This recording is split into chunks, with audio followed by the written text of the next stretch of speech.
Heather McDonald has got the juiciest scoop. When you're on the road, when you're on the go, Juicy Scoop is the show to know. She talks Hollywood tales, her real life Mr. Segment serial data and serial sister. You'll be addicted and addicted fast to the #1 tabloid real life podcast. Listen in, listen up. Woo woo. Heather McDonald, Juicy Scoop. Hello and welcome to Juicy Scoop. Welcome to 2026. We have so much to cover. I hope you all had a great holiday season. I did do episodes on my Patreon in which I covered my holidays, my Christmas, what I did, more details on this celebrity wedding, which I'll get into in a minute, that I attended, and so much fun. So that's all on Patreon. You go to heathermcdonald.net, you click on Patreon, you join that. Dropped a bunch of episodes over the holidays there that are all the juiciest stuff. But for you right now, we have got it going on. Okay, so let's get into it. So yes, I went to a New Year's Eve wedding, and it was technically not in Palm Beach. And that's very important because there's a new show on Netflix called Members Only Palm Beach, or Palm Beach Members Only, on Netflix, which I believe is Netflix's first attempt to kind of get into the Real Housewives world without saying Real Housewives. So, but it's the way they do the Netflix shows is kind of like Owning Manhattan and all the Selling Sunsets. It's a little more glossy. It has all those kind of songs like, yeah, I'm a gold digger. That's what I do. Got my yacht and everyone poo, whatever, those dumb songs. And so, but it's glossy and it's fun, and it premiered just like last week, in that kind of dead week of where you're like, what day is it? And what am I doing? And the kids aren't back in school yet. Do I take down the tree, or do I just sit here and binge Members Only on Netflix? So I have a very special guest from the show that we're going to interview her, and you're going to hear that on this episode later after I get through some updates and hot topics. But the show is ridiculous. It's addictive. It's funny. It's real estate porn. It's beautiful. But one of the things which I will be talking to my guest Hilary about is the Palm Beach versus West Palm Beach. And not everybody lives in Palm Beach. And I don't really get why that's such a big deal when we've been watching Real Housewives shows for years, when Kim Richards, in the beginning of Real Housewives of Beverly Hills, lived in Westlake Village in a rental. Dorit and Kyle owned an Encino. These are not Beverly Hills homes. So I think it's they're just trying to give you something entertaining. And I believe this show is. These people don't totally match up. They don't all seem like they would ever really be friends and hang out. I don't know if it's coming for a second season. Maybe Hilary will know. And would they recast anybody? But, in my Juicy Scoop Obsessed private Facebook page, people really were into it. You can criticize it, but they watched it. And it's better that it's a rage bait show that gets people to watch and binge the whole thing than if it was so boring you didn't bother to watch it all, like Meghan Markle and Harry's series about hot polo players living in Santa Barbara. You're like, what? There was a show like that? Yeah, it was on Netflix. Nobody watched it. Nobody cared. I tried. It just didn't catch me. And so this did. And it's, of course, it's, somewhat controversial and everything, which we will get into. So technically, I said I was in Palm Beach for this wedding. It was at the beautiful home of Rachel Yucatel and now her husband, Dan, and they did a beautiful wedding on New Year's Eve in their backyard. It was absolutely stunning. I am not really a fan of New Year's Eve. So when I got invited to a New Year's Eve wedding in a warm location, technically Palm Beach adjacent, okay, I had done shows in Palm Beach like a year and a half ago, and I absolutely loved it. And I knew that Jill Zarin would be going as well, and she lives over in Boca. So I got to spend time with her on New Year's Day and spent the night. And in my next life, I want Jill Zarin to be my wife, not in a sexual way, just in a way that, like, she made me homemade matzo ball soup for my slight hangover of New Year's Eve, homemade ice cream, the comfiest bed that you've ever gotten into. Like, she's very much that woman. And even when we went to go play padel, which is like the new rich person's pickleball, she's filming me being like, look at you, Heather, look at you go. Look, I'm horrible at it. And she's just, so I need her to be my wife/mother in my next life. But anyway, we had so much fun. And we even went out to dinner one night before the wedding. And I ran into the infamous Harry Dubin, who I had met before when I was out there a year and a half ago, actually, with Rachel. He was not at the wedding. But the same night that I ran into Ramona Singer, she was at this bar along with Harry Dubin. Then this other night I went out to dinner during this last time. Harry Dubin was there with another cute blonde woman. He seems to get them all. I also ran into Ramona Singer at the Colony, and she's like, oh my God, what are you doing here? And she had a new guy. He's a really nice guy. He's really, he was dressed very nice. And we're just going to have a little cocktail before our holiday party for New Year's Eve. Yeah, living in Palm Beach. And so it was so fun, and the wedding was absolutely gorgeous. And there's more pictures on my Instagram. And I think I got a little bit of press this weekend because I went to Hilary's house the day of the premiere of the Netflix show. And she had some press there for a little like luncheon premiere party. And then, of course, Rachel's wedding was in People magazine and stuff like that. So made it very, very fun for me. Okay. So moving on. Oh, so also let's talk about some other New Year's Eve scoop. Alex Earle, who I've spoken many times about, she is just like the number one influencer. She was on Dancing with the Stars. She really popped a couple years ago. She's very attractive and girls just love her. They love her personality and her style. She broke up with her very cute professional football player boyfriend named Braxton and found herself at a party in Aspen. I think it was Aspen, maybe it was St. Bart's. I can't keep track of where everybody was. Half the people were in Aspen and the other half were in St. Bart's on New Year's Eve. That were like big celebrities. Oh, and then there was me, okay, at my thing, which I was very thrilled about. But the big stories were coming out of those two places. And Alex Earle and Tom Brady were seen snuggling up, giving each other little like tickle back rubs or whatever.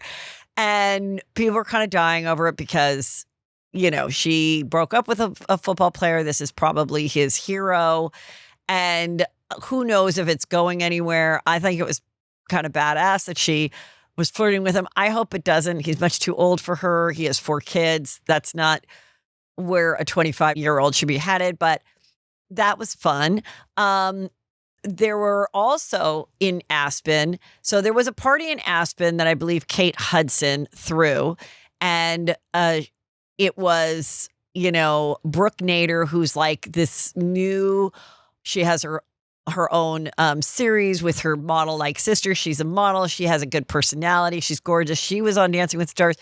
She and her sisters wanted to be seen. They went out for New Year's Eve to this party, and they were just wearing bodysuits and like the Taylor Swift, like thick, shiny, like roller skating type nylons with just like after ski high boots and like, a jacket. And this is the thing to do to get seen like that. Like wear a kind of crazy outfit and the paparazzi, either you call them or you make sure that your weird outfit gets featured. But, they have good bodies. So that was that. But also at this New Year's Eve party, which I don't know if it's the same one that Kate was throwing, but Kyle of Real Housewives of Beverly Hills and Mauricio, who are technically friendly separated, living in 2 different residences, they got together and they were seen watching a movie together over the holidays. One of their daughters put it on their Instagram, like when your parents are, eating popcorn, watching a movie together. So that seemed like a very natural, loving thing to do. And then they were seen allegedly getting snuggly at this New Year's Eve party. So what is going on there? Well, also, the next day I saw in the news that she confirmed, Kyle Richards, that she bought a house in Tennessee. Well, I believe Morgan Wade, being a country singer, probably owns a house in Nashville, Tennessee as well. And if you're watching Real Housewives of Beverly Hills, Kyle has said, without saying her name, I had a very significant relationship. I felt hard for this person. She doesn't say he or she, but that person no longer wanted to be in the limelight of this life. And so it wasn't up to me. So the first speculation is no, she's not getting back together with her husband, but they have a great friendship or whatever. Or maybe they do have a booty call once in a while. I don't know. But that a lot of people like buying in Tennessee. I think it's one of those states where you get like a tax break, and people love Nashville. And a lot of Californians have gone there, and it's a fun vibe. And so maybe she want to have a property solely in her name. Maybe this is leading up to a future of doing other documentaries about lesbian country stars. I'm going to make you love me. I don't know. But, I think it's smart to kind of plan for a future that might not be you continuing your life on Real Housewives of Beverly Hills as you enter what I like to call like the third or fourth chapter of your life, post like 55-ish. What do you want that world to be as your kids all get older, as Portia goes off to college? Wouldn't it be fun to just live a Nashville late in life lesbian hoedown? I think it could be very nice. Anyway, so that was Scoop. Okay, so then last night was the Critics' Choice Awards, and I saw stuff on the red carpet, and I thought this was really fun. So the Hacks stars a very funny character of an agent's assistant, Megan Stelter. She's hilarious. And who plays her boss is also Paul W. Downs.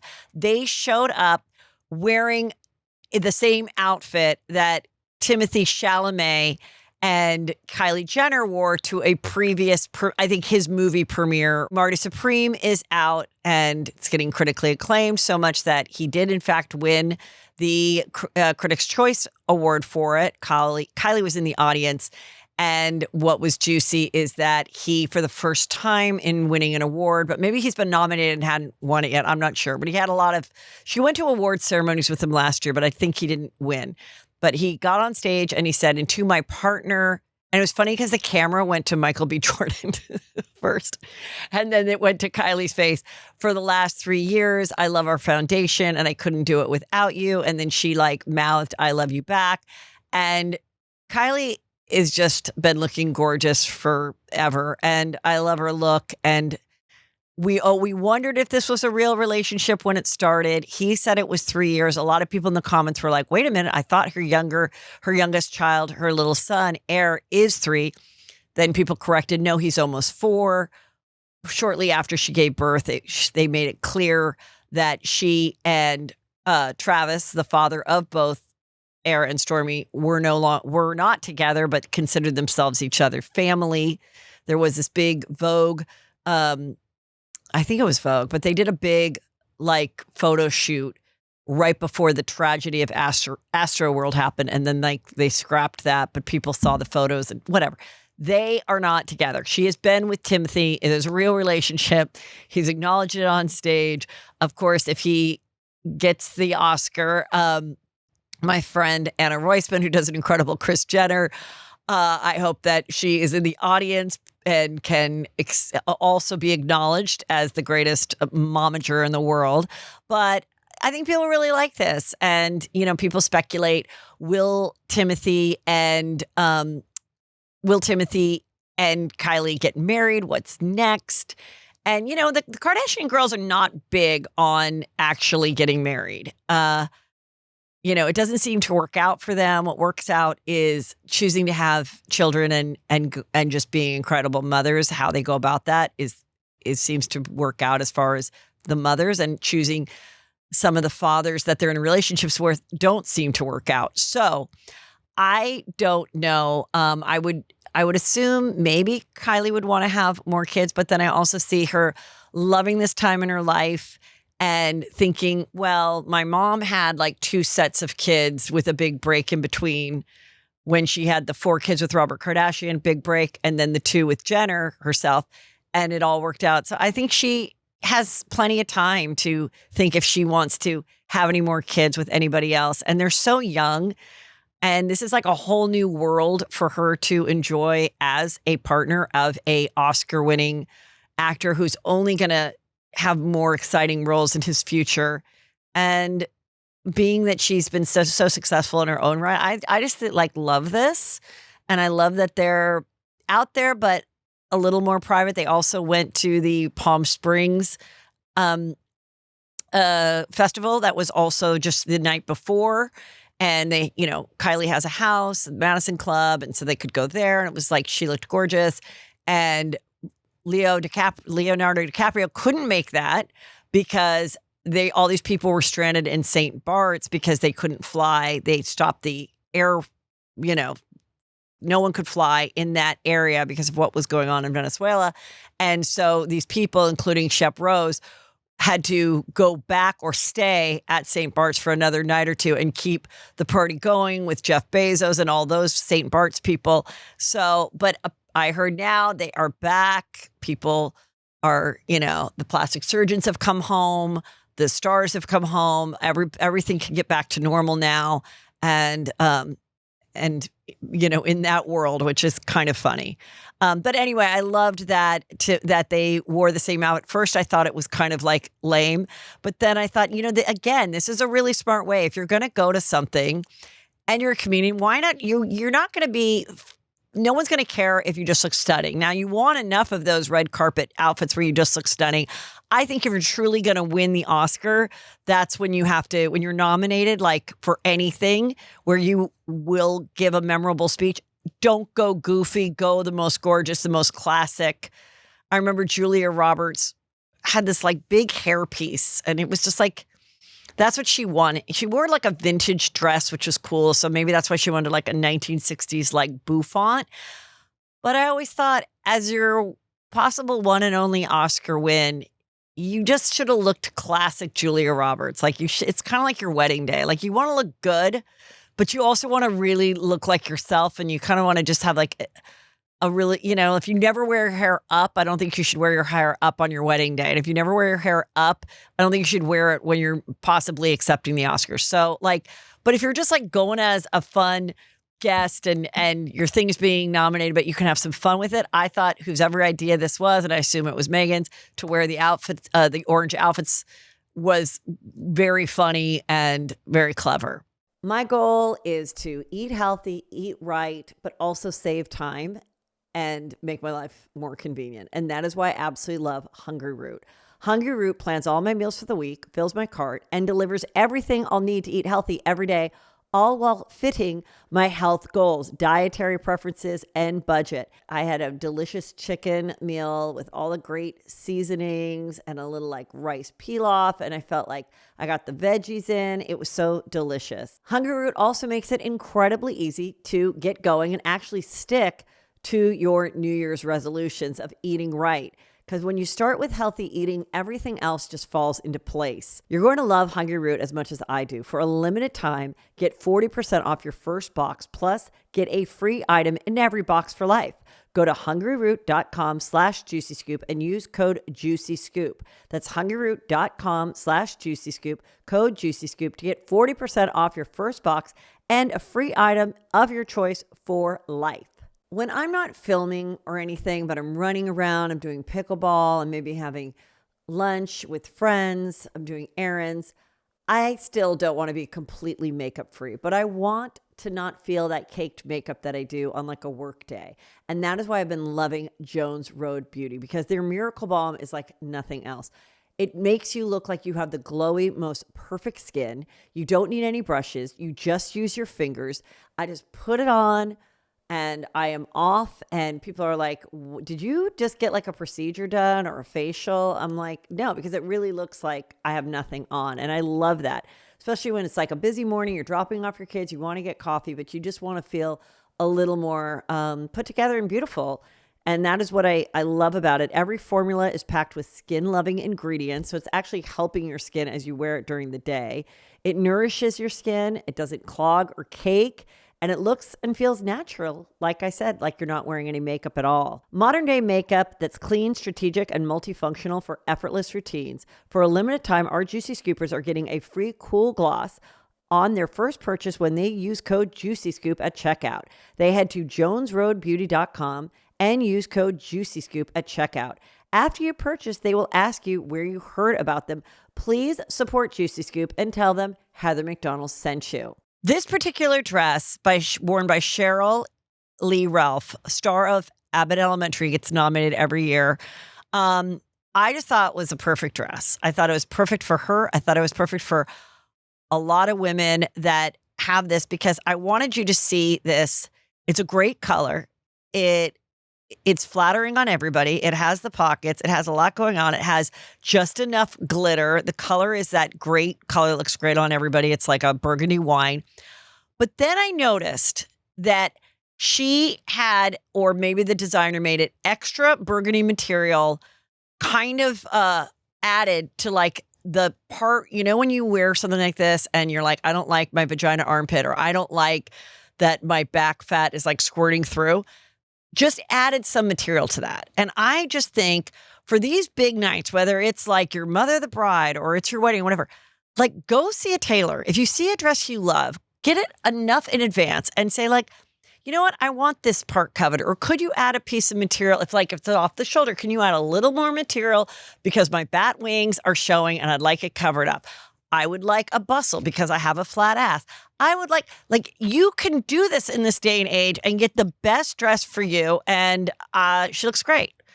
I also saw Miley Cyrus wore a great pantsuit at the Palm Springs International Film Festival. And she's looking really good. I think that she got new teeth. I think she went too big on her teeth and then she returned them and got smaller veneers. And I also think Lisa Vanderpump did that too. And so there's a movement there, but a great pantsuit. And especially if you have like boobs like her kind of far apart and you do a low cut blouse or, no blouse or whatever, that is really sexy. So the point, as I'm saying, 2026, dress for your body. Know what looks good on your body and then go with that. Even if you admire a look on someone else, if that ain't your body, don't do it. Kate Hudson, great dress. This movie that Kate Hudson is in, weird name, I know, Sing Song Blue, and it looks weird and they have like weird haircut. Anyway, it's with Hugh Jackman and she has started singing and I guess she sings in this. This is supposed to be a really great movie about a Neil Diamond like cover band, but it's like everyone's saying like it's a surprising, unique story. So that is something I would go to see. I also saw Housemaid at the movie theater with Sydney Sweeney and Amanda Siegfried. And it was very juicy and good, totally up my alley. If you like a psychological thriller that deals with infidelity and like rich people, it's there for the taking. Anyway, this dress for her, fabulous. It was like a low back and she has a great back and it was like a great dress and that's the perfect dress for her. Now, I have talked about fashion predictions and unfortunately, many of mine have come true. The sheer dress, the groin vagina cleavage that we've had to see, that line between your crotch area and your thigh, that being featured as a type of cleavage that we don't need. Now it's crack cleavage. So there is fashion now saying this is the look. How, with a low back, are you ready to show your crack? And I want to say, hopefully this isn't going to catch on because the fashions last night everybody looked really good. I didn't see anything weird or tacky. Now they are a level of actors that's not the Grammys. The Critics' Choice is a little bit up there. But anyway, let's hope that doesn't come true. We talked about Kris Jenner inviting Meghan Markle and Harry to her 70th birthday. And then they called the next day and was like, oh, can you remove those photos because we don't think we should have been partying when there was like this day of remembrance happening in the UK. Well, word on the street is Kris Jenner and Kim were like, we're never inviting those dorks again because that's the last thing we want the day after a huge party when we have a team posting shit and getting it together and then we have to go and delete a photo. No, you don't do that, okay? And also, if you've got a photo with any of those people, the Kardashians, you make sure that you get approval before you post. I made that mistake once, went to a birthday party of Kris Jenner's. We took a bunch of photos. She knew we were taking a bunch of photos. It was girls' dinner that morning. I thought it was a cute photo of her. I posted it, and she did ask me to take it down. I peed a little in my bed. It was like 6 a.m. My heart started to beat. I immediately removed it, and, well, you know where I am now. Okay, this was weird, okay? I came across this person. I was not following her. She came through my feed. Her name's Catherine Gordon. And she just did a photo of these 3 women in visors playing tennis and wrote Mean Girls. And I wrote, are these real women from your tennis group? I need to know more. Have you heard from them? And she just wrote these things like women are toxic and da-da. And I'm like, is this just like a stock photo of like mean tennis girl? I mean, did you really post like women from your tennis group that are not famous? Like, I thought that was so crazy. And also because this week, a story came out about Ashley Tisdale, the actress, singer. I believe she sings too. Anyway, she opened up about walking away from a toxic mom circle, saying the vibe turned fast and left her frozen out. And people went and researched who this mom group was because they all, maybe they go to have kids at the same school, whatever. And they've talked about it like other people have talked about, I have a great moms group and we just came back from Montecito and we did da-da-da-da-da. And so they kind of figured out some of the women that are in it, and it involves Hilary Duff and maybe Mandy Moore, I'm not sure. And in the article, I guess, I think there might have been a reference to opening up the phone and seeing that they had a girl's time without her. And she saw it on social media, and they did not invite Ashley Tisdale. And this is really hard, no matter how old you are, whether you're Gen X or a millennial mom. It's really hard to think, like, why was I left out of that group text and not invited to this thing? And then you're like, well, fuck you. And this is so hurtful. Like, I've just got to write an article about it and expose that these people are bitches. But then the other side is like, well, the group got really big and we couldn't include everybody. And it doesn't mean that we don't like you. But it's really hard in the mom era time of like being included in things and not being included, or opening up the Facebook or the Instagram and seeing that a kid in your son's or daughter's class had a party, your child wasn't invited. There's so many things that I didn't know I was missing out on. Thank goodness, growing up and being younger before social media. And maybe it's good that because it's like, let me reevaluate this, or let me utilize this relationship best as my ability without hurting my mental health. But, not everybody can be invited to everything. And sometimes, Ashley, you've just got to let them. And, but now this is all exposed. So some of these people who are not famous because it's on the cover of TMZ are probably like, oh my God, like I did not need this to start my 2026 year of just being like a rich millennial mom in Hollywood at a private school. This was not what now she's definitely not being invited to the next like wine night book club. Will Smith is sued by violinist Brian Kane Joseph for sexual harassment. One of my predictions was I believe 2026 will be the year of the male Me Too. It already started in 25 and before with Kevin Spacey, though he seemed to have prevailed in those lawsuits. Will Smith did this tour, like where he was singing and like telling stories. And I don't know, it was a tour like happened this year. And he had this violinist, and the violinist said that he came back to his room and there was like a note, and there was some like P. Diddy kind of stuff there, like a baby oil.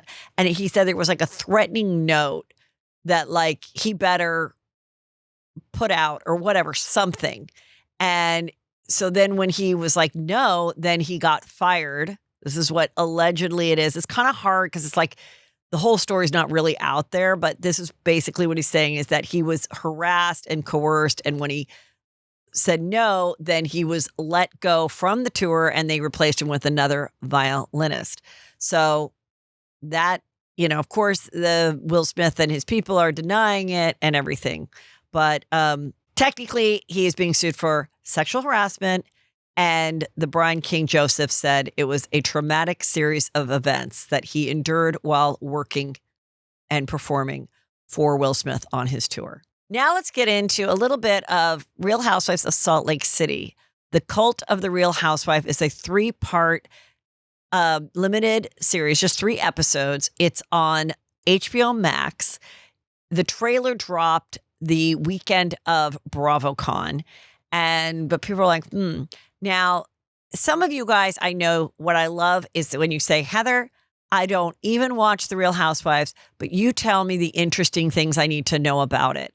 And I love that. Okay. So if you're not watching it, you can still listen and find this interesting. There is a Real Housewife on there named Mary Cosby. And what is interesting is that she married her step grandfather and had a child with him. And the story is, in a nutshell, she had a grandmother named Mama who came over from Indiana to Salt Lake City and formed her own Pentecostal church, which is like where they're kind of like dancing in the aisles and speaking in tongues and like saving people. And they had this church, and the mama also created all these other businesses while she had the church. Then she married this guy 20 years younger than her named Robert. Then she died when she was 65 and he was 45. And before she died, she said, I want you to marry one of my girls. So Mary Cosby, her granddaughter, ended up marrying him, who is her step grandfather. So no, it's not truly incest, but it's weird as fuck. So that was all on the show when the first season, they're in their 5th season now, Real Housewives of Salt Lake came about. Now, within the first year of the show, people were putting out stuff, and I think I got stuff from the infamous reality Von Teese, where I listened to this audio of where she was berating her. So then she became the pastor of her own church with this husband of hers, which was also the husband of her grandma, took over the church, and there was audio that got out after her first year of being on Real Housewives of her berating her parishioners, saying, it's my birthday. And she's like screaming at them.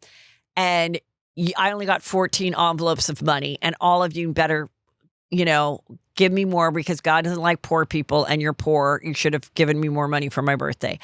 I heard that years ago. I never got over it. I always thought it was awful. But so then she left for a minute and wasn't on, I think, season 3. And then she came back and was like not very involved in season 4. Now, season 5, she got a standing ovation at BravoCon. People are loving her. She's interesting. She's funny. She appears to be a good friend to the other women. She's very involved. She's quirky. She isn't as mean. She was very mean to the girls in the past. And so if you're interested, this is a 3-part series laying out why they believe technically this church is a cult run by Mary and at one time her husband. Now we don't really hear from the husband much at all. There's other accusations in it.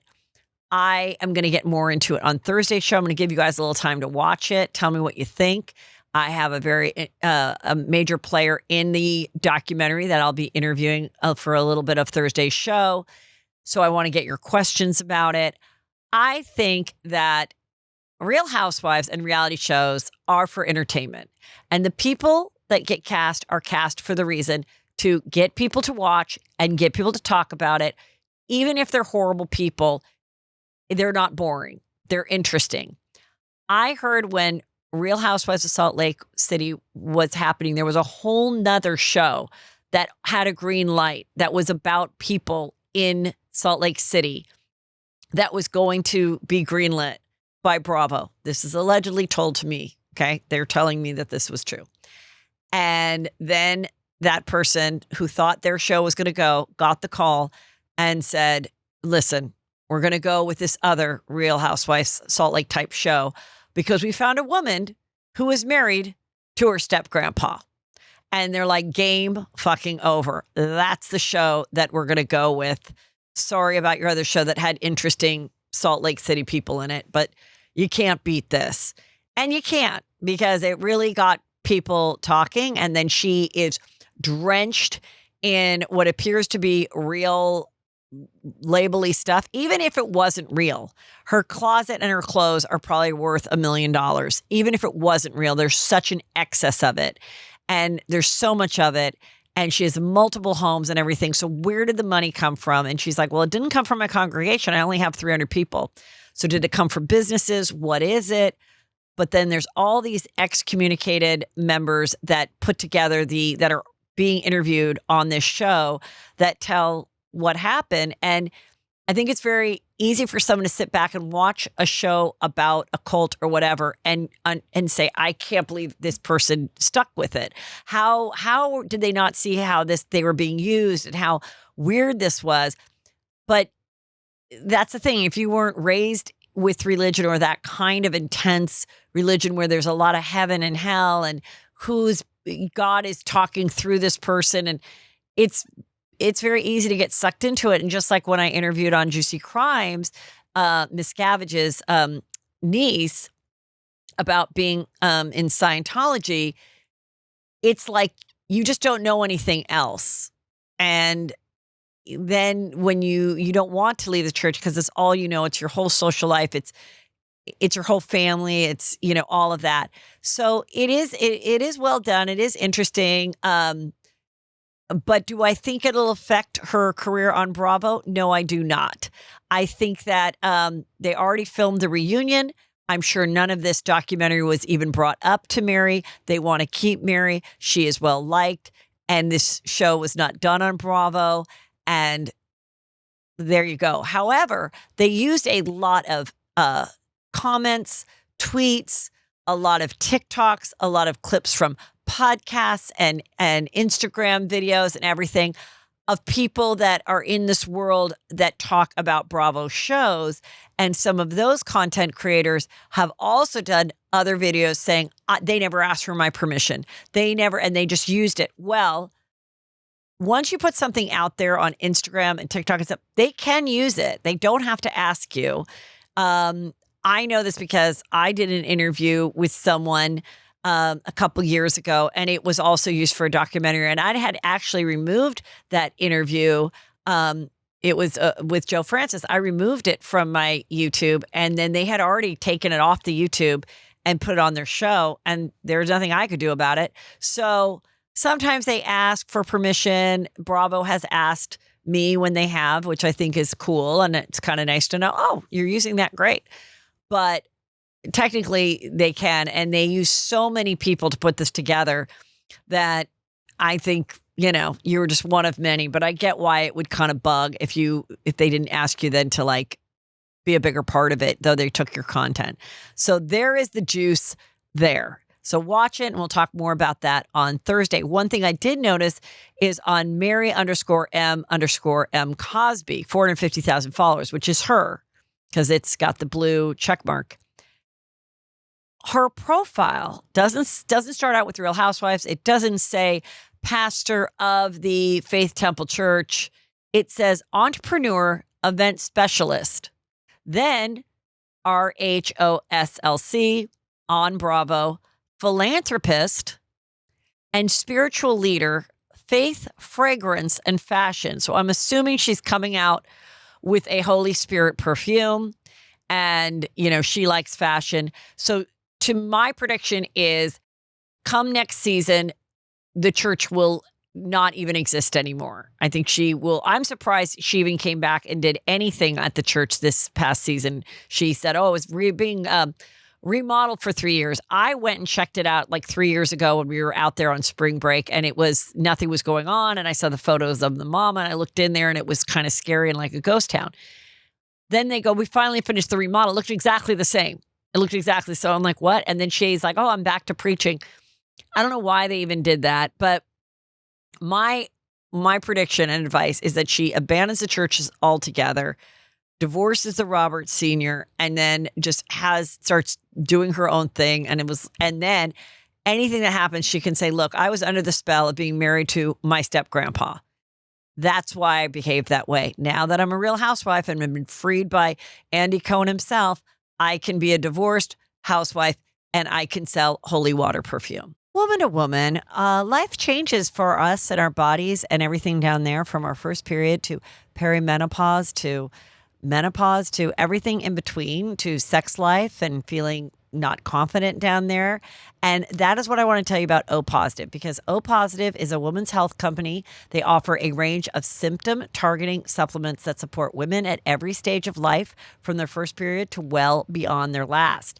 They are proud to have the best-selling women's health products at Target and on Amazon. I really liked reading the reviews about this product because this one woman said, I've been insecure about the taste and smell down there, but this probiotic really helps balance out my system so I can go out feeling confident and sexy.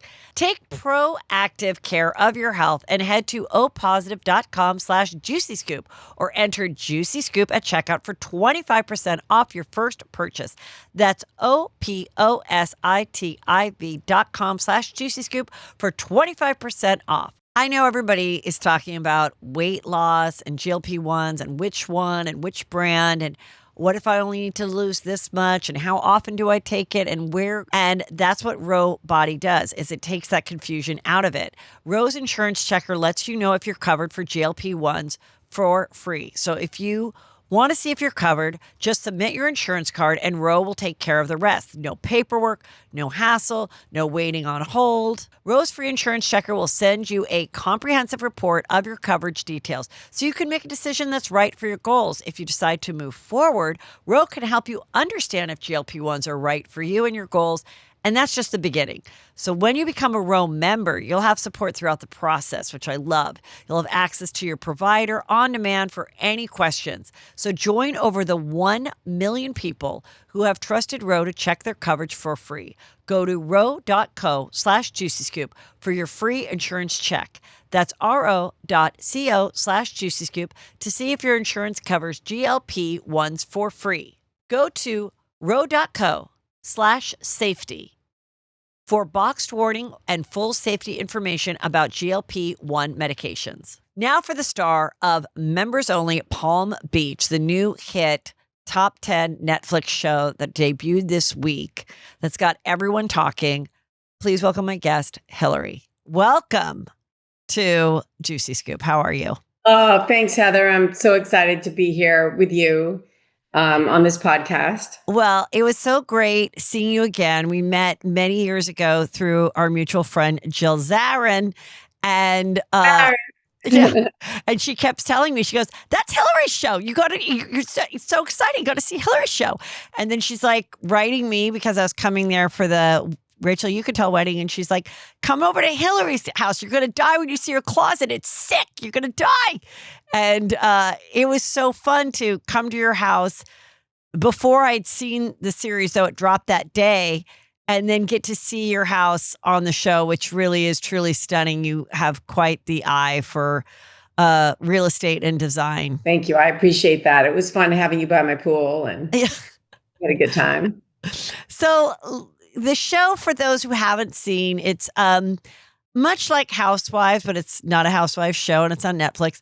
Takes a handful of women, I think there's 6 of you in the poster, right? Oh no, there's 5 of you in the poster.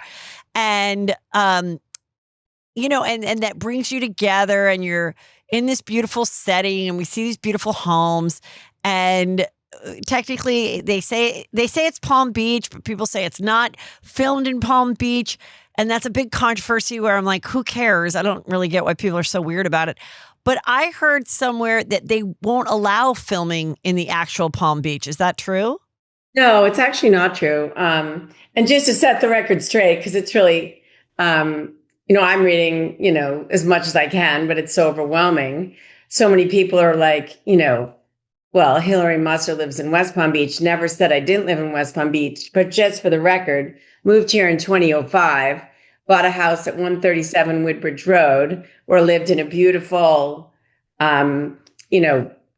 Mediterranean mansion, which was right across the street from Mara Largo. And and actually the only reason or how I would ever become a member at that young age was because the houses all came with a membership.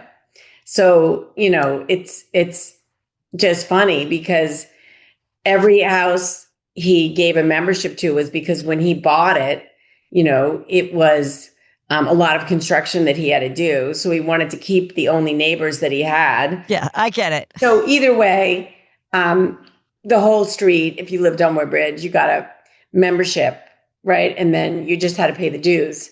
Of course, when I decided to move to West Palm Beach, it was because, my husband at the time, big joke about husband number 3, really loved boating. And so, we could afford a house in West Palm on the water, but in Palm Beach, actually in 2005, I almost bought a house on the water. It was less money than the house I bought from Jill and Avi Glazer. They are a fantastically well-known couple here that own the Tampa Bay Buccaneers and the soccer, Manchester United, and they actually just are opening up the new Playhouse in Palm Beach. They're a wonderful couple. They've remained friends, and I bought the house from them. I joke it was a beautiful Mediterranean mansion, brand new. They never even used the kitchen. That it was like their starter home was they were building their mansion, but it was quite a mansion in and of itself. And, they wrote about that when I moved down there. They were like socialite from Philadelphia, Hilary Musser, blah, blah, blah, blah. And I hated being called a socialite because it always minimized, my credibility I felt as a business person because I am a true entrepreneur. So I've lived on the island for many years, guys. I am a Palm Beacher. I belong to 2 clubs there. And I really take sort of offense being here for 22 years. I played in the Palm Beach, town tennis team for 19 years, to be treated like I'm not part of the real Palm Beach when I, in fact, am. And I am proud to be living on the water in the house you went to. Oh my God, it was gorgeous. I said, when I got there, you were like, you can stay here. And I'm like, well, I'm already at this other hotel that was close to the wedding that we were doing it. But I came back the next day and I said, I just want to lay in your backyard. I don't even care. And you're like, okay, just come on by. And I just laid. I was like, it's so stunning, and you have such an eye and your art and everything. But before we get into that, I just want to get a little into your life so that people kind of understand. You shared a little bit with us right now. But one of the things that adds to the fun of the show and what people imagine this wealthy world to be is you're on your 5th husband, your 5th and final husband. And he is delightful. And I met him, Luke. He's lovely. And so can we go through the husbands? Like who was 1, who was 2? Like, can we just get a little cliff note of your life and love life? And I did that on the show, but it somehow made it to the cutting room floor. So I'd be very happy. We'll do it here then. Let's hear it here. Husband number 1, great guy, Danny Schwartz. We dated for 5 years, the perfect Jewish guy for me to marry. But, about 10 months in, we just really weren't getting along. It was just quite that simple. We didn't live well together. Right.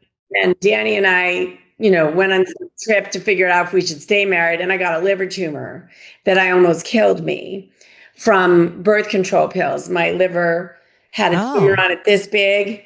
I had 2.5 liters of blood in my stomach by the time I got to a hospital. My husband almost killed me because he just wasn't taking me seriously.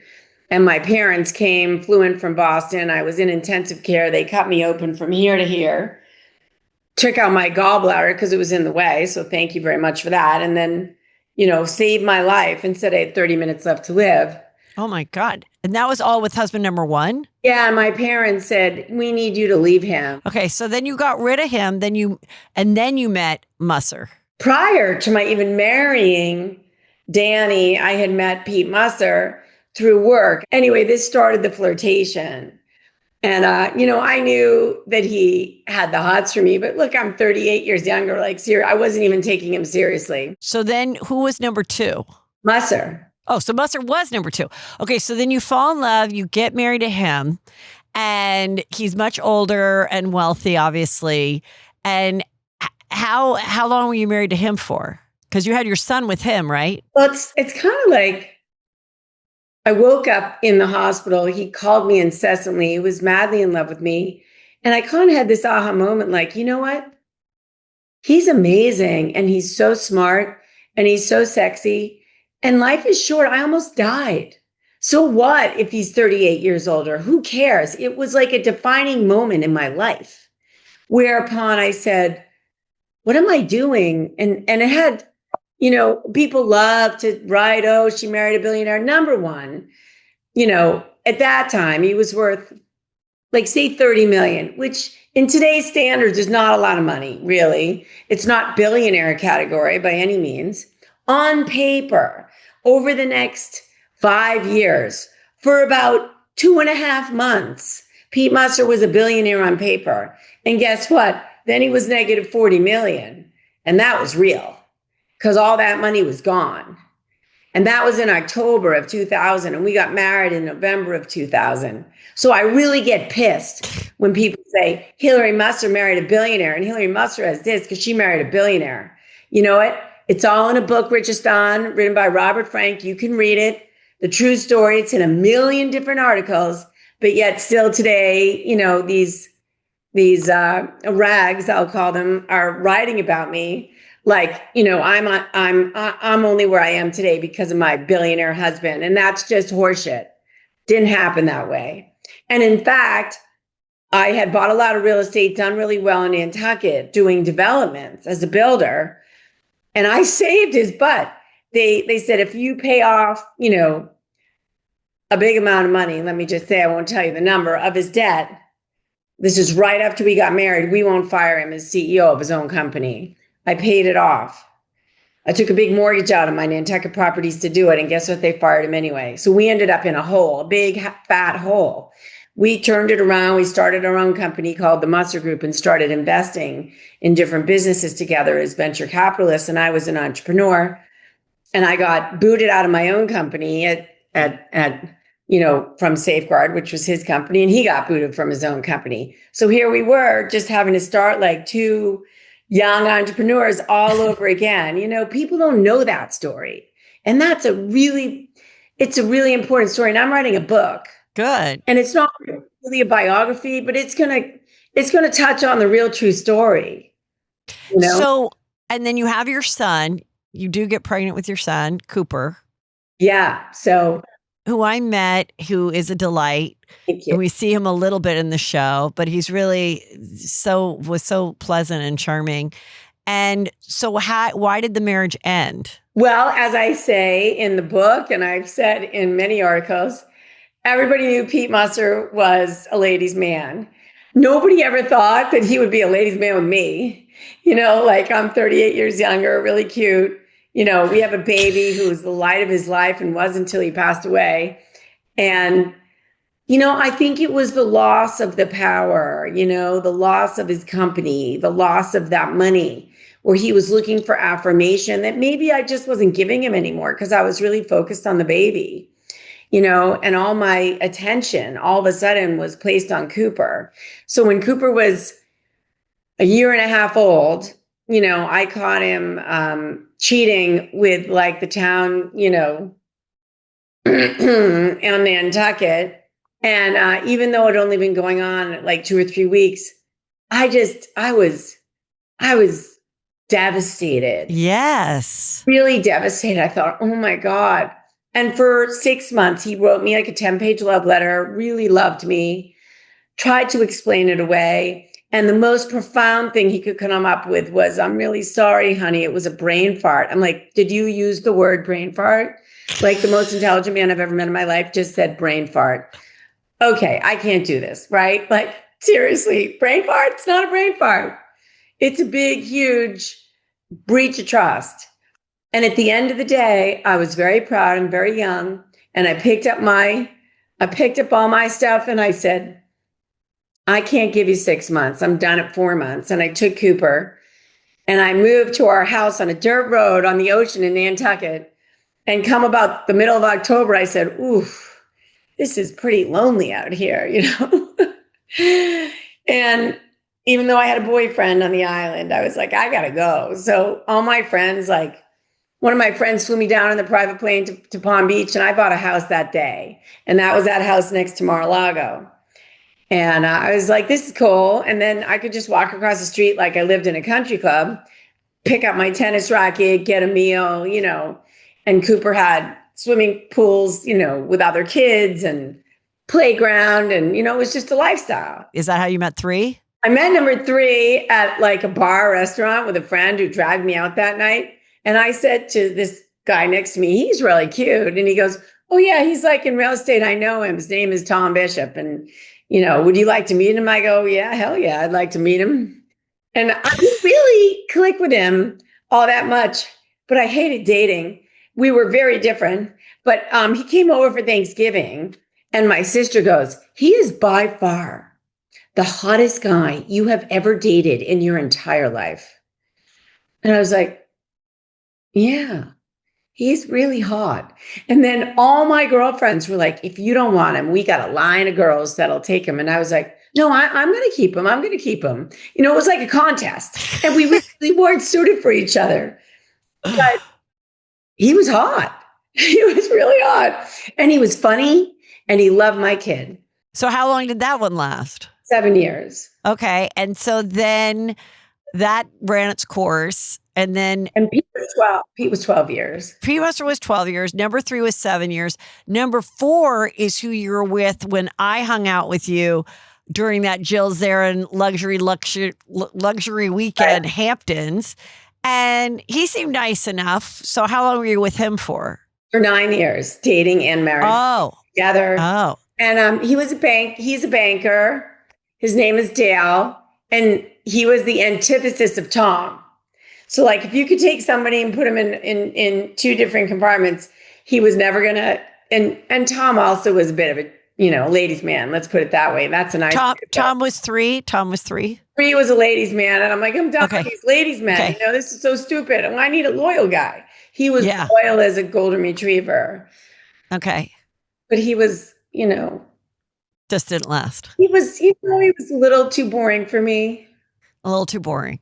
Yeah. And then you go on vacation and you meet Luke. I meet Luke, not boring. And he was the doorman at your hotel? He was the doorman at my hotel, the Hotel de la Rope in Amsterdam. So I didn't meet him the first 2 days, and I made friends with this concierge, Sonder. And he goes, hey, darling, just text me when you need a ride back from, it was like the Champs-Élysées of Amsterdam. So I'm buying remote luggage to put all my new stuff in that I bought. And I texted him, I need a ride, and drives up this gorgeous, fancy Mercedes, like golf cart with this really tall guy with the most gorgeous blue eyes with a black top hat. And I looked out the window and his blue eyes just pierced through my soul. But what really got me was I told him they would deliver the luggage. And he goes, no, I'm getting it. He goes in, he grabs the luggage, puts it in the car. And I go, I need to go to Gucci. And he goes, let's go to Gucci. That sounds like fun. And that man knew his way around Gucci. And I could tell he was not your average doorman. And the reason he knew his way around Gucci was because he'd been there many times growing up with his mother and his father. He came from a really nice family. His dad was an uber famous doctor, research doctor. His mom had passed away. I'm sorry I didn't get to meet her because she was really into shopping like I am. And he hung out with me for like an hour and a half in Gucci. We had the best time. We were drinking champagne. And he was really smart. But I still wasn't thinking about dating him. I was in Amsterdam. My son went off to his summer program. And then Luke and I were flirting. If you look at that picture of us that's on the show, that was just in front of the hotel when I was walking out to go do something with Cooper. And it looks like we're madly in love. And you could just tell the energy between us was there from the beginning, before any kiss, before anything. Then I went 7 hours to Baden-Baden, Germany, to a spa. And he WhatsApped me the next day. And he was, really sweet WhatsApp. And somehow I had the guts to write back and say, well, I'm doing fine, but I wouldn't be so lonely if you were here. Can you believe I said that? And then that was it? He drove 7.5 hours and said he'll be there for a late lunch the next day. Wow. And he never left. So he never leaves. You get married, and then this opportunity for the show comes up. So now let's just jump to the show and what people are. I have questions about the show. So let's go through some of the girls. So you're good friends with Taja. Yes, I met Taja through Jill. And what I love about, like, you and Jill truly are friends and are very supportive of each other, which I love. She was very excited about all of this for you, which I love. And Taja, she comes off well in the show. Like, you guys come off pretty normal, but there's some interesting characters on your show. So there's Maria, who is a DJ, like, she's the DJ at the country club. And I don't really understand. She seems, like a nice person, but I don't understand how they found her. I mean, but she is someone that you kind of can't take your eyes away from. So I understand why they cast her. But did you ever know her prior to filming? I didn't know her prior to filming. Actually, Taja recommended her, and they knew each other. I mean, she's not the DJ at Mara Largo so much as she was the DJ in the past, couple of years or so for the Big Dog Ranch event. I have no idea if she's doing it again, but so there isn't one DJ at Mara Largo specifically. They have different DJs for different events, just to be clear. But yeah, she does DJ a lot in Delray and places like that, and she is a character. Yeah, she's got a lot to say.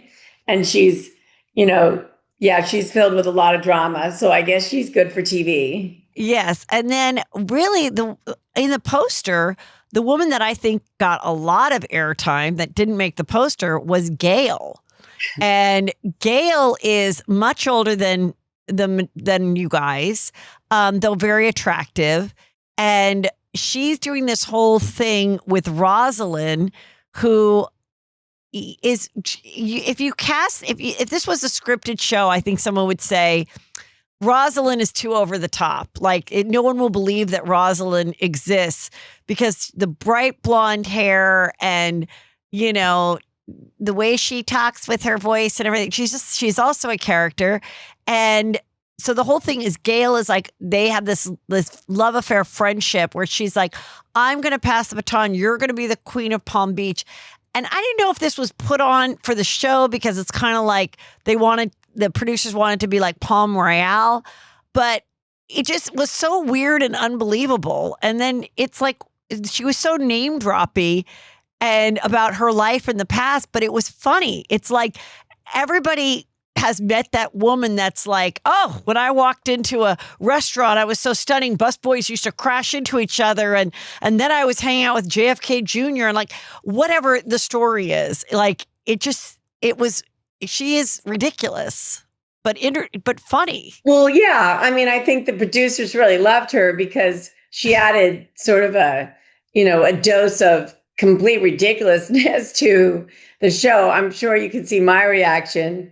Yeah. I mean, I think the funniest thing I said was, I was, of course, being cheeky, right? I said, you should go to Elon Musk and ask him if he'll donate a trip to the moon for one of your very many charities, which you haven't shared in over 20 years, but that's okay. I mean, I think that was hilarious. And she took me seriously.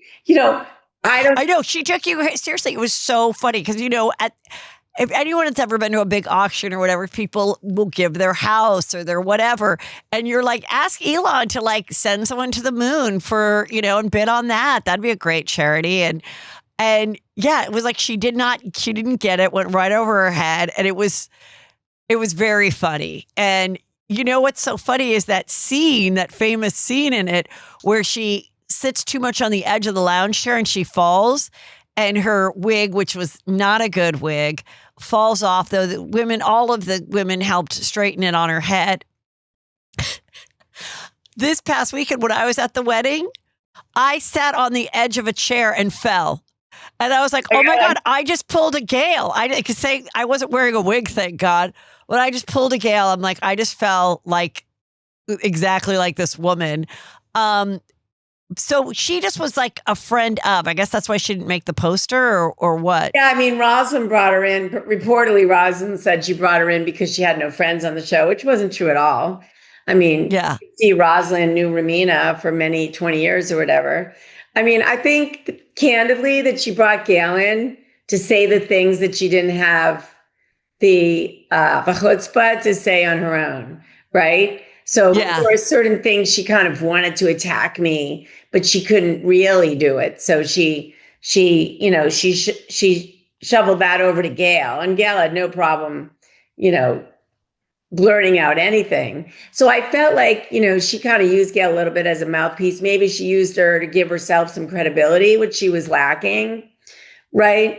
Yeah. It's sort of no secret in Palm Beach that Rosalind has not made a lot of friends on the island.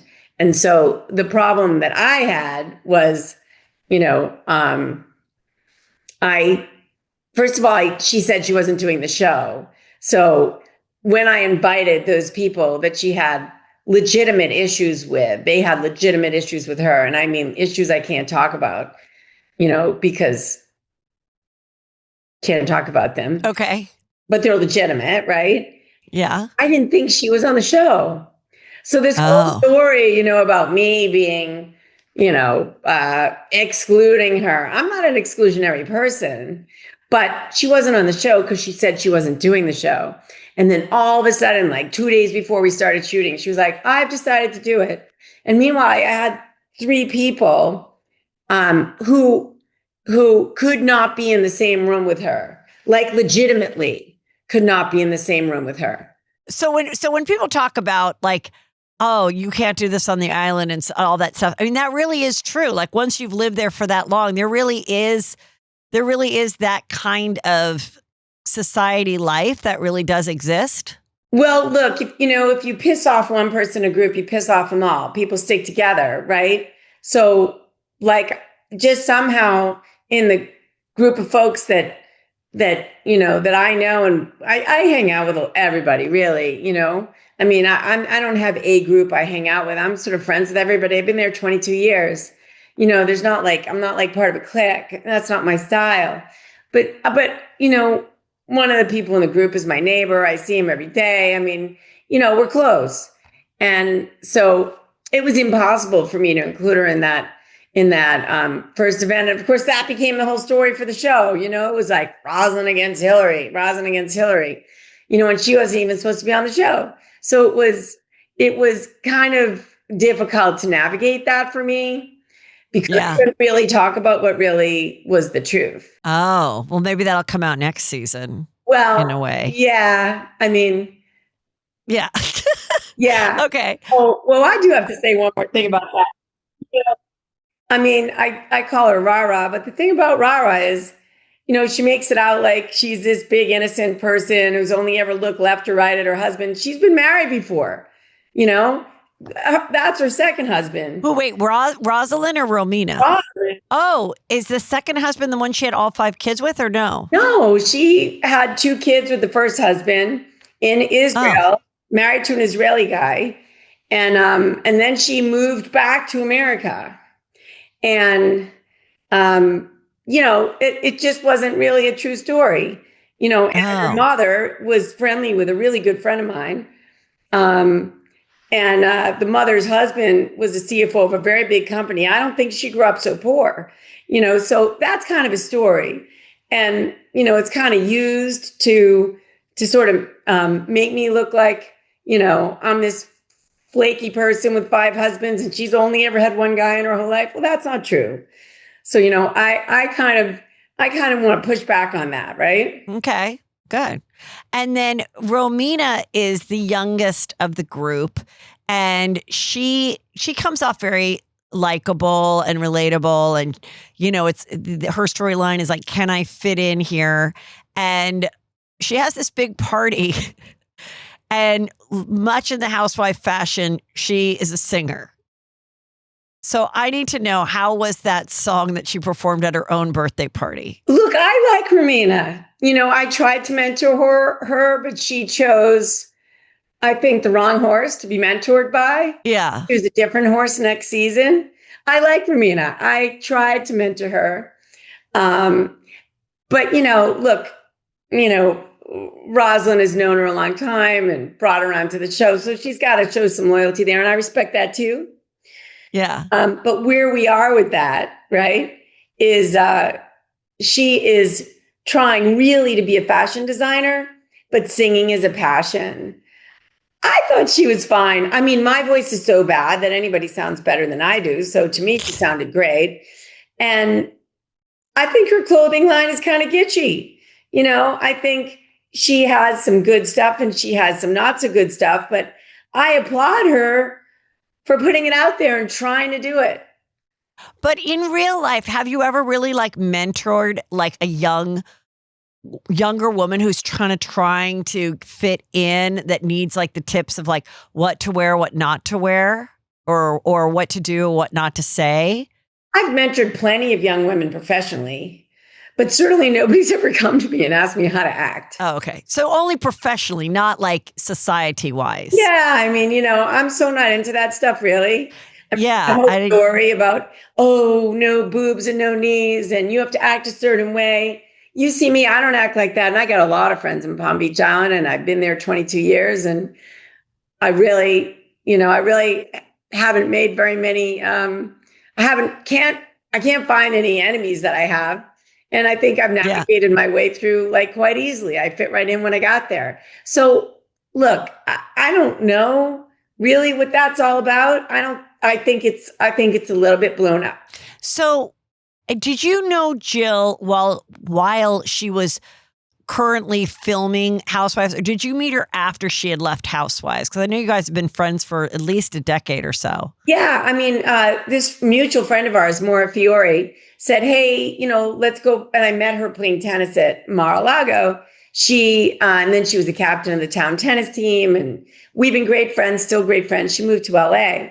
At the time, she still lived in Palm Beach. And she said, I'm making a tennis game with a friend of mine, Jill Zarin. She's not fantastic. It's not going to be the best game that we've had, but you'll love. Oh, she'll love this. But no, she's such a better tennis player now. Yeah. She's really improved. She's amazing. Yeah. I come do the member guest with her at Woodfield every year. But she wasn't, at the time she just started playing. Yeah. So, but let's have fun. You'll love her. I'd like to introduce you to her. AKA, by the way, she was a New York housewife. And I go, well, I've never watched the show. I have no idea. I don't watch reality TV. So she came, and we just were like sisters from the minute we met. And so you weren't someone that like watched it, like the way I've been into it since like day one. And that's how I met Jill through the business. Did you ever think that you could be on a reality show? What did you think when the opportunity presented itself at this point in your life? Well, I've been asked at least 5 or 6 times to be on a reality show. I mean, many, many people have tried to do a Palm Beach show. You can film on the island with a permit inside of buildings and inside of private homes. You just can't walk around with your video camera, filming, Rod Stewart's house and so-and-so's house. That's what they're trying to avoid. So they tried to do a show. They came and filmed at my Woodbridge house on the island. And I filmed with Cooper, with my husband, Tom, at the time. And that was contract signing time, right? They gave me it was just a production company. And I saw that contract and I'm like, I don't like it. I didn't sign it. And then it didn't end up happening, right? It ended up, just falling apart. Right. And then, I was bringing my son to some castings. I got a casting director pulled me aside and said she wanted me for a show on hard money lending. And she asked to film me. And I'm like, all right, I was taking my son to a casting. He's an actor in Miami. And then that guy called me and wanted to do a show with me. It never panned out into anything. I said I would be interested in tennis, doing a show on tennis. And we couldn't get that together. Ladies in the Island didn't really want to be filmed playing tennis, blah, blah, blah, blah, blah. And then, another time I was at Paramount with the head of casting there, and he was green screening Cooper. And he goes, I want to put you in the movies. You would be so funny. You'd be so great on screen. And I'm like, no, I'm here for my son. Like, almost TV and film was calling my name for the last 20 years. And I kept pushing it away. And then when this one came, I talked to Jill about it and I was like, I think I'm ready. And, I used it in my mind to convince myself that this is a great opportunity to expand my brand, Hilary Musser Homes, and the developments that I do. I knew that I would just be finishing the most expensive, most exclusive, high-end home, designed interiors by Poltrona Frau. Do you know who they are? Yes, you told me this, all the leather interior of Ferrari, right? Every Ferrari and Rolls Royce, all your seats and your dashes are made by Poltrona Frau. So it really is a Hilary Musser interior design Poltrona Frau house. Have you gotten a lot of inquiries since it's been featured? And you show it on your Instagram as well. So have you gotten any interest? Yeah, I mean, it is my passion. I'm sorry for the pitch, but Yeah, no, I get it. It's amazing. Everyone needs to go to her Instagram and watch her videos about this house. it is the culmination of 30 years worth of mistakes. Yeah. Oh, that's so interesting. So for 30 years, I've been building houses. I took all my mistakes, I corrected them, and I made a house that I want to live in, which I think is a really high standard, right? Because you got to always be prepared. If you don't sell it, you got to move into it. So we have been on the market for less than a couple of weeks live, and I have had several really great showings. I've had 2 people contemplating an offer, so I'm waiting. And I have another really interested guy on Friday. So I'm feeling that the house is really hot. And I'm feeling like by the end of January, somebody else is going to own it and be a really happy camper. Well, I got to drive by it because Jill gave me the wrong address. So I gave you the wrong address. No, Jill did it. Jill texted me and I go, are you guys like in this modern house that's like construction going on? And she's like, oh no, that's the one she's building. Oh my God, it's close. Oh, I'm such an idiot. So then I go to the other house. So I saw it in person and the location is to die and it's amazing. I know we have to wrap it up. So I just want to ask you a couple things. What's been, providing the show goes forward, and you do another season, what would you like to experience in this next season that you didn't experience in the previous one? Well, I'd like a little more truth. There was a lot of things that sort of were swept under the carpet, right? And I'm right out there with the truth about everything, right? I'm a straight shooter. I'd like to get another new cast member that's a little bit, maybe actually from Palm Beach Island to squelch all this talk about it's not real Palm Beachers when I'm both a Palm Beacher and a West Palm Beacher. I'm both, right? Yeah. I'd like to get somebody maybe a little bit more down to earth like me, right? What about did you know that Sue Bell? Because people follow her on Instagram. They loved seeing her in one of the days. She was fun to pop in. She's one of my best friends. I brought her onto the show. Oh, okay. Yeah.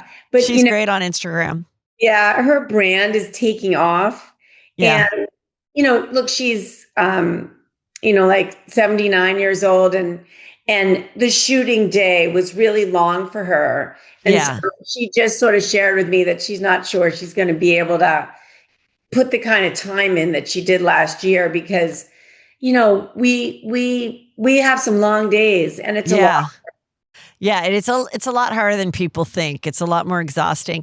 And what have you liked about this past week of the show being out, and what has been hard? I think some of the things that I've loved, the attention is great. I got my first fan photo, the day after the show at table 26 with my son at the bar. It was like, she's like, oh my God, I want to work for you. I want to change my life to be a realtor. I want to do this. And she was so cute, and those kind of things are great. And I've had a lot of great thank you for all the fan mail. I've had like no haters, and I'm really proud. Like people are talking to me about the fact that I'm inspiring them, other women. And that's what my book is about. So I'm really excited about that. And that's been really positive, right? I mean, the only negative is, when they start publishing stuff that's not true, right? Like, I am self-made. Don't don't put me in a different category than I am. And I've worked so hard. I hate that. So, but you go on TV, you go on reality TV, you go on a show like this, and you just got to expect it, right? Well, I'm excited for them to see more of you because I got to meet your sister and your niece, and they're fun and cool. Like I said, I got to spend time with your son. Luke is a delight and fun and funny. So I just think more of your life. So I felt like, out of all the girls, I felt very blessed to be able to interview you, who I met many years ago, and we had fun together, and that, that you're the real deal. And like I said, that you really have a business. You really have done it for years. You really have talent in a hard business. And so I think it's great. And I think the show is extremely entertaining. There's a lot of people hating it, but they watch the whole thing because they think it's somewhat a political side just because of where you're located. And so there's some of that where I'm like, well, so what? You watch the whole thing. That's the point, whatever. But I think I'd like to see more of it. And I think it would be really fun if this takes off, that who's ever doing this show, there's more like members only LA, members only Scottsdale, members only, just finding kind of exclusive parts of America where people want to step in and go, what's it like to live there? Not so much like a housewives thing, more like what's it like to live there? What's the vibe about? And I think that's why they were dipping their toe in with the Palm Beach, because of the interest of Palm Beach and Palm Royale. But I could see it really growing as a franchise. And so I think it's great. Well, we actually started, the show before we knew about Palm Royale. It just was uber lucky. And we also started the show before Trump was elected. So I think we got really lucky with the timing, and it's so exciting to be in the top 10, the top 8 this morning. And then my executive producer, Johnny Gould from Super Luna, told me on the phone today that we're top 5 in Canada. He goes, we're top 3 in Kenya. My husband's talking to friends from all over the world, and he's going, oh, the women in Singapore love you, and I'm like, oh my God, all of a sudden I've lost my anonymity. And I was fairly anonymous before, in my own mind, at least, even if I wasn't. And I think that this is a journey, a new journey, at least in my life. Yeah. I think it's a journey. And my advice is, especially at this point of your life, you have a grown son who's got his head on straight. So you're already in a better position than a lot of housewives that started where maybe their kids didn't ask to be in the limelight or whatever. And I think that you should just have a blast with it and, utilize it like you are, and just have so much fun because, I think it's a great future, and you're at a great point in your life. It's good this didn't happen when you were 40. It's happening now for a reason. So have a blast with it. No, thank you. And look, it's there's no harm, no foul with with all the girls. It's a group of girls, Yeah. At the end of the day, this is a little journey that we did all do together. So that's, been, we have a little camaraderie there, but I think we could use a little bit, maybe a couple of other people to mix it up. So I think you'll wait to see next season. You might see some new faces. Yeah. You might see some younger faces too, just to give it a little spice. Yeah. So just hold on and wait and see. Who knows what's going to happen? It's certainly not my decision. Well, tell everybody where they can follow you on Instagram. Hilary with 1 L at Hilary Musser Homes on Instagram. And that's my website too, .com. And TikTok. Oh, gee, I don't know. I think my TikTok is the same. Okay, good. But you know what's funny? You'll love this though, before you hang up on me. Yeah. There was a TikTok with Jill and I next to each other. Did you see it? No, but I know people are saying they look so much alike. And before they knew your friends, people were commenting saying she reminds me of Jill Zarin. And it's so funny because we really are different. We're totally different in a room, right? You put us in a room, and we're different. But people put us together. It must be the energy that we have together. and I'm not some energy guru or anything, but Yeah. that energy we have together must make people sort of feel it. And that's the energy we felt when we met, and the energy I felt when I met you. I mean, I met you, probably 10 times now over the last 10 years. And Yeah. I've always loved you. So I'm so honored that you chose me to sit here and do this podcast with you. And I hope it's not our last one.